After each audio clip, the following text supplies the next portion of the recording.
Hey everyone, welcome to my channel or welcome back to my channel. It's been quite a few years since I have uploaded on YouTube and I decided that it's time for me to become active once again.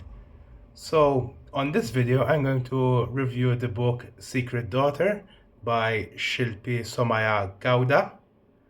It's quite an interesting book, yeah, and the way it's written is it's giving the perspective of the birth mother in one chapter and the adoptive mother in the following chapter, and then back to the birth mother in the next, and so on. It's really a wonderful story. I really liked it. So, we will first start off with a summary of the story. The book starts off in 1984 with the perspective of Kavita, the mother of the secret daughter in the book. She is scared to give birth to another girl. However, she ends up giving birth to another girl and she is afraid of her husband Jasu's reaction because Jasu had been previously very upset when she gave birth to a girl the first time.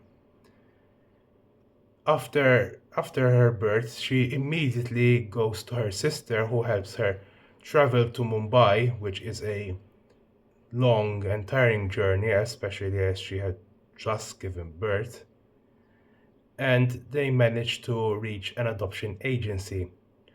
Kavita, in the meantime, had given the girl a name, which is Usha, meaning dawn, because she was born in the dawn.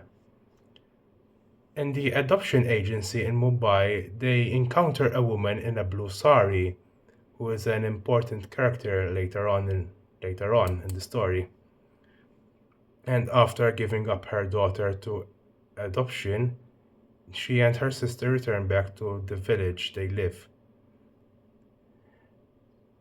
Anyways, afterwards, Kavita became almost immediately becomes pregnant once again, and Jasu's family, fearing that she gives birth to yet another girl, immediately offers, in this case, that they would pay to unalive the baby if they turn up to be another girl. However, in the doctor's appointment where they reveal the gender of the baby, they find out it's a boy. Kavita gives birth to this boy, which they name Vijay, meaning victory, and they raise him in this village. However, after 6 years, Jasu believes it's time that they move out of the village and go to Mumbai to give Vijay a better opportunity at life, to have a good job, not just being a farmer in a field where the crops can prove to be, with a drought, the crops might not grow and they have live in poor conditions and other stuff. And after the encouragement to believe in her husband, Kavita agrees to go to Mumbai with him. In Mumbai, they first live in a slum area, and later, after Jasu actually gets a job, they start living better off. And Kavita also finds work in the meantime, being a cleaner to be able to afford the rent of their new apartment. And Jasu repeatedly has nightmares. This is when we the readers learn from Jasu's perspective how he noticed that his family immediately treats the Kavita differently when they find out that she's pregnant with a boy, and he does saw his family differently, and that's why he wanted to move out to Mumbai. We also see what he actually believed happened to the second baby, because Kavita did not tell him the truth. He believes that the baby had died in childbirth. We also find out what happened to the first daughter. After Kavita gave birth to the first daughter, she had taken the baby, given it to his cousin, who buried her immediately. The baby wasn't even given a name. Later on, Vijay, their son, grew up with the wrong crowd, and immediately start getting into trouble in his teenage years and adult life. Even the police raided their house to be able to search for drugs. And slowly they started to see their son Vijay as quite a disappointment. Near the end of the story, Kavita's mother dies and she goes back to the village to be able to take care of the ceremony, her father, and uses her son's drug money to be able to afford the funeral. However, she is ashamed of him and he does not come with her. The story ends in 2009, so around 25 years after the birth of her daughter Usha, and Kavita becomes very ill and repeatedly repeats Usha's name to, to Jasu, and he contacted her sister, and she tells him the truth of the event, which is why Jasu later goes to the adoption agency.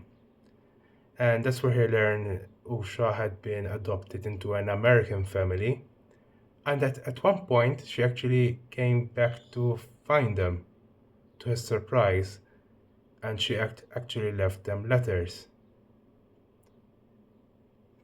However, as the readers, we all know this because during this time you also get the perspective of the American adopted family and Usha herself.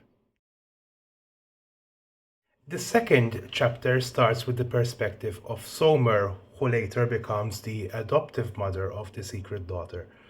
Somer lives in California and is married to a man from Mumbai named Krishnan. However, his name was shortened to Chris, and it's much easier for the Americans to pronounce. Now, in the second chapter, Somer suffers through a miscarriage and she learns that she is not able to have children because of an early onset of menopause. I believe she's still in her 20s by the time it happens.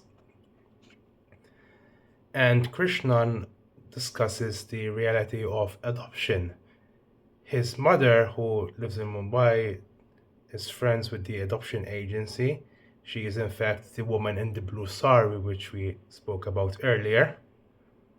And since he's quite giving quite a lot of donations to them, they would definitely help them out and have the process be easier for them.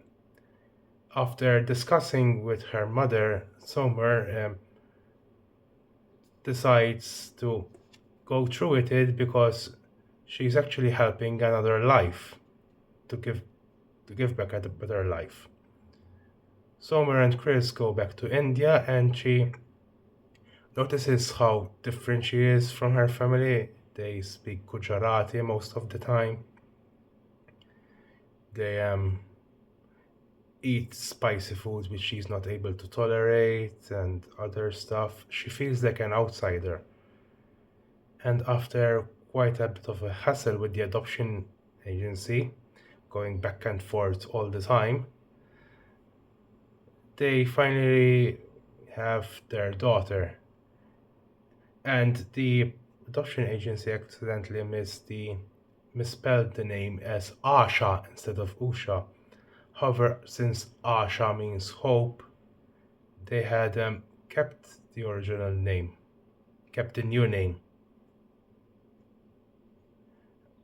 Asha was raised in California and around we see that she is starting to get curious about India. However, Murphy is scared that she loses her daughter if she becomes more interested, so she tried to suppress the Indian part of her daughter's heritage.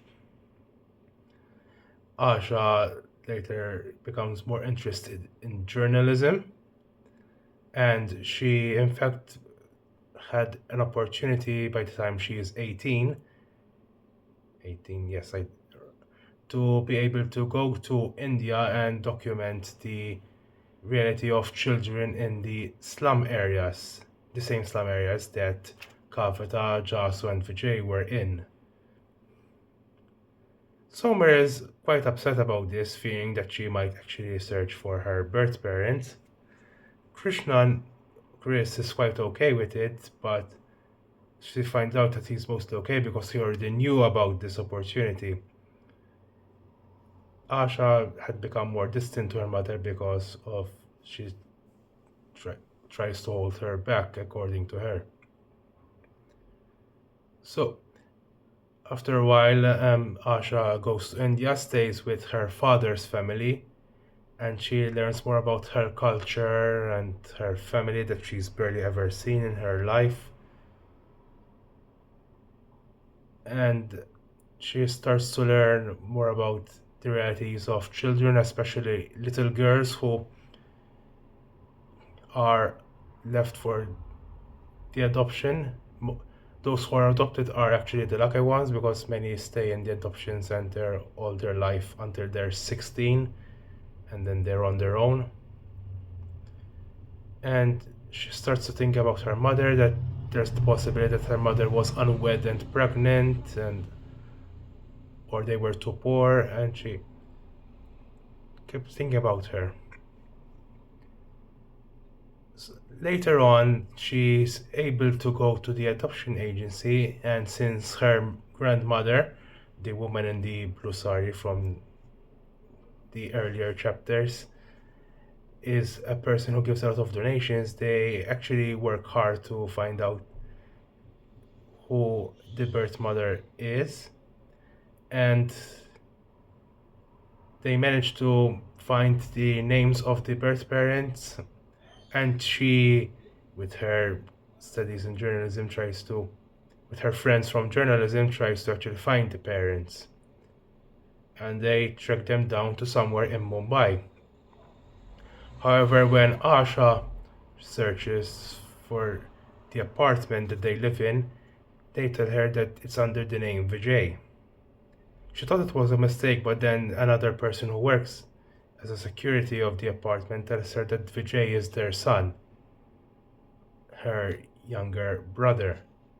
And she is shocked about this because she realized that her mother wasn't unmarried, they weren't poor, they just didn't want her in particular.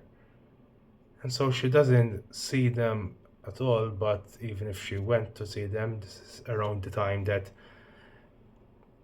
Kavita had went to back to the village to take care of her father and to arrange for the her mother's funerary procession. So she probably wouldn't have been able to meet her anyway.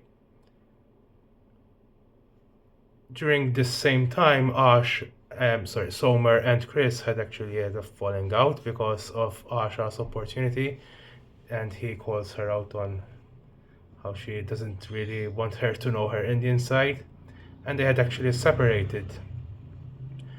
And Somer actually tries to do better in her life, goes to yoga, finds her inner peace, and she realizes how she was holding her daughter back in that way. But at the same time, Chris realized how, when he was lonely in the house, how his wife, despite not being used to the spiciness of Indian food and other things, that he really enjoyed her company. So they started working better towards the relationship. And Asha, after learning about how about how her birth parents didn't actually just want her because they wanted a child, but it was a girl. She started to feel for her mother, how she had took care of her,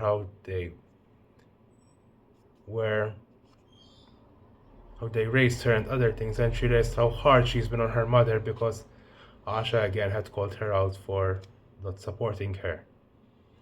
And she goes back to America, happy with her parents and who how they were told how Asha is a keen sense for journalism, that she's able to write these interesting articles about the experiences of children and their mothers in the slum area. It's quite interesting to see how these characters all grow and how they learn. through their mistakes and their new experiences, how the connection between adoptive children and their original culture and how their relationships with their new families work, and quite an interesting take. I have other comments about this novel, mostly because of the constant perspective switches between one chapter and another, and while it is good, it does hinder the story in some parts when, for example, the parts from Asha or her mother's side perspective are more interesting than what happens with Kavita. There are some parts where I'm just really interested in what's happening on with Asha or Somer, but it switches back to Kavita, which is a bit of a less important subject sometimes. Which is, in fact, in Kavita's side of the story, it's not as equally as interesting as the part from Asha and Somer. I was less invested to see what happens. I think that's a bit of an issue because if you have multiple perspectives of people, I think they should all be quite equally interesting or equally like attention grabbing. But maybe to other readers they were attention grabbing, it just wasn't to me. Overall, I still would give this book a solid 4 out of 5 stars. And it's a really good read. I recommend that you read it if you have the book, if you can be able to find the book. And I certainly enjoyed it. Anyways, thanks for watching this video to the end. Please subscribe if you haven't yet, and hope you're looking forward to new content because I'm hoping to be more active this time. You can also follow me on my Instagram, Quill of the Isles, and there's a link in the description for it. So hope to see you soon. Bye.